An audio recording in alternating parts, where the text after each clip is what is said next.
you beaming with pride as your sweet cherub starts crawling fully motivated across the living room floor at a shockingly young 5 months. Your neighbor's jaws drop in amazement when he toddles his first solo steps right before his first birthday party.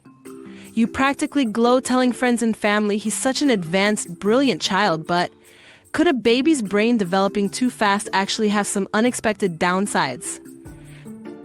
Hi, Yardie mommies and daddies. Miss Jacquie here with a question that might surprise you. We've all been conditioned to equate early milestones like crying, rolling over, crawling, and walking with intelligence and parental achievement. The earlier your child hits those key markers, the smarter they must be, right? Well, not so fast.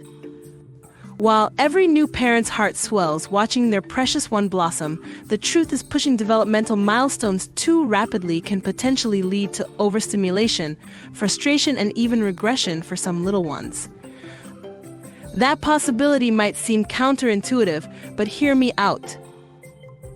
Today, I want to explore the reasons why a baby's brain developing ultra-fast may not always be such a universally good thing after all. We'll look at the signs of overstimulation, the challenges pushy parents unintentionally create, and simple ways to slow things down while nurturing your child's growth at a natural, healthy pace. Now, I have to admit, with my firstborn son Dylan, I was one of those obnoxious mommies gushing about every early milestone, convinced he was some sort of super genius. My own mom butted in more than once with her old-school Caribbean wisdom, warning me, "My child, don't rush the pygmy growth."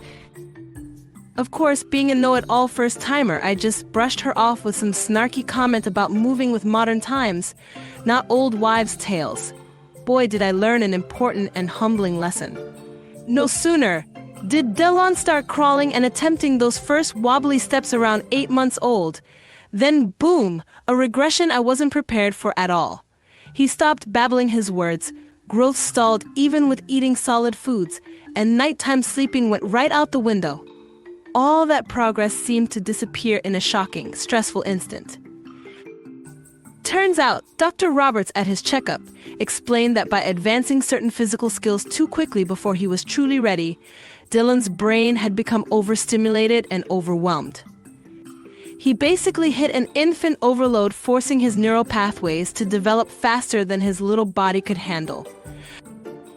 You see, while human brains are remarkably elastic and adaptable from birth, we're also born with an undeniably long period of helplessness upon arrival to this world compared to other mammals.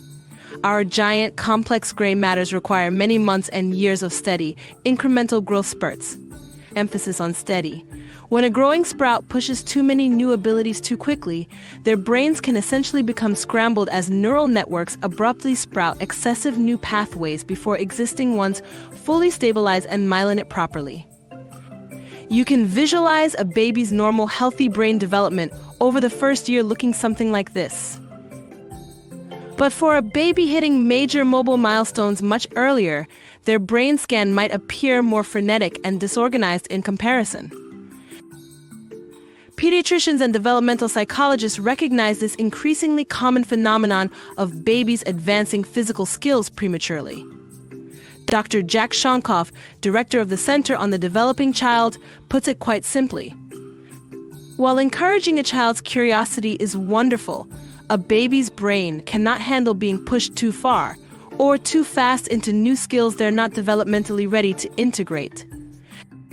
When babies experience that intense cognitive overwhelm from a barrage of new abilities like crawling, pulling up, cruising, and walking in rapid succession, a host of difficulties can emerge, including extreme fussiness, crankiness, and trouble self-soothing, sleep disruptions from an overactive brain struggling to process so much newness, regression on other skills like babbling, gesturing, and communicating, loss of appetite from the energy depletion, heightened frustration whenever they can't fully execute the new skills, apparent personality shifts as the child seems different.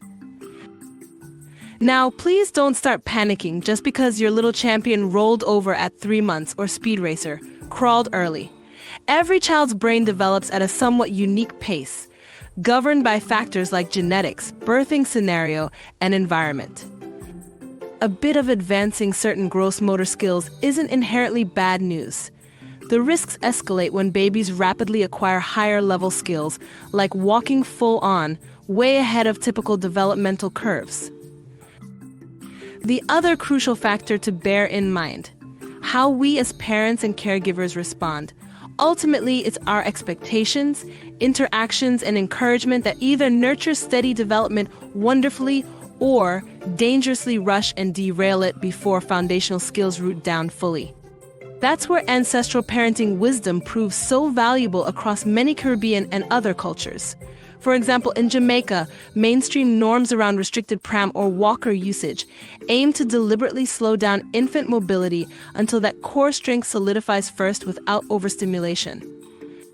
Tambrans in India practice nurturing infant massage with specific delicate touches meant to moderate young neural connectivity too. So what can we take from our elders on optimally moderating babies' brain development? A few key things. 1. Don't go overboard cheering and clapping anytime they exhibit a new skill. Celebrate internally, sure, but be chill versus immediately putting unrealistic advancement expectations on their little minds. Let them explore naturally. 2. Rearrange your home and environment purposefully with conscientious childproofing before mobility hits to ensure safety without having to constantly stop baby from practicing a new skill to the max. You want to encourage and limit in a balanced way. 3. Stick to age-appropriate toys and simple, non-complex interactive games or books. Babies process events more slowly, so give their brains time to catch up fully as you bond.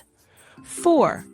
If your child does seem to be progressing unusually fast on major milestones, consider easing up on time spent actively teaching and just let them observe and absorb at their own pace. Less is often more. 5. Also check in with your pediatrician to rule out any underlying issues if a major skill seems exceptionally advanced for their adjusted age. Sometimes it can indicate something else going on that warrants professional monitoring. At the end of the day, try not to get caught up in comparisons or societal pressure to have your youngster walking before everyone else on the neighborhood playground.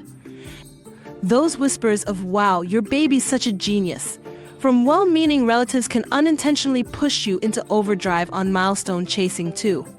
Rather than rushing baby's brain by hot-housing their development for bragging rights, embrace the beauty and wisdom of their unhurried, organic timetable. Those first wondrous years aren't a race, but a journey to soak up fully as you guide them with patience, insight, and Caribbean cool. Trust that your bright, blossoming seed will unfurl into a capable, competent child in their own exceptional time when provided the right nurturing environment. After all, we planted the seed, but we can't force the bloom before those first tender shoots establish strong roots. With my little Dylan, letting go of my intensity and insane milestone ambitions for him quite literally saved us both so much stress and strain. Instead of pushing activities, I deliberately created a calm, go-with-the-flow space for bonding over books massage and just being present together. His sparkle returned, he caught up naturally, and by 18 months you'd never know there'd been any regression at all. These days, the vivacious youngster runs circles around me, but in his own perfect timing after I stopped rushing him along too hastily. So, if you're stressing, because your early roller still hasn't crawled yet, or a mama in your Facebook group has a walker cruising champ, while yours is army scooting, take a deep breath.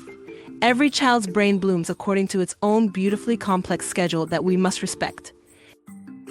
For lots more on nurturing infant development the right way versus falling into overstimulation traps, be sure to check out my playlist of baby early learning tips.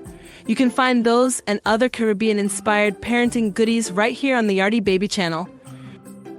Hit subscribe to join our village, and let me know in the comments any other early childhood topics you'd love me to cover soon. One love, respectful mommies and daddies.